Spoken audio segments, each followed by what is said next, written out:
ako na mabilis na bilis. Yung lakas ko, sa loob naman ako kumukuha. Para mas tumakbo ako na mabilis. Mas mabuti pa nga noon, simple ang buhay. Eh, lagi din naman tayo pinapagalitan ni Papang eh. Pagod ka na nga nga, ito pang daratnan mo. Kung makatapos si Telma, gastos din yun. Si Hana ang pag-asa. Kita ko kasi yung anak mong si Telma sa marathon. Pwedeng umabot yan mula regionals hanggang palarong pambansa. Pababalikin mo si Telma sa eskwela? Kailangan siya dito sa bahay. Mag-isip kang mabuti. Nakita na kitang tumakbo.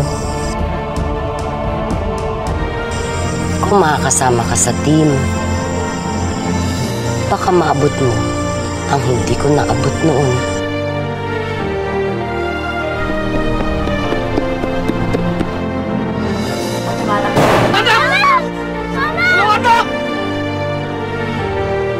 Maraming pagsubok sa buhay, Telma. Pero mag-isip ka ng mabuti. Yung pagkakataon na to. Kailangan na makauwi ni Manang.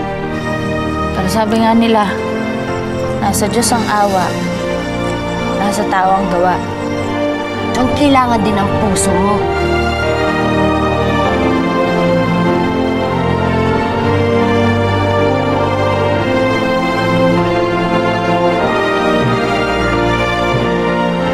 Huwag kang susuko. Hindi ako titigil, Ading. Hindi ako titigil.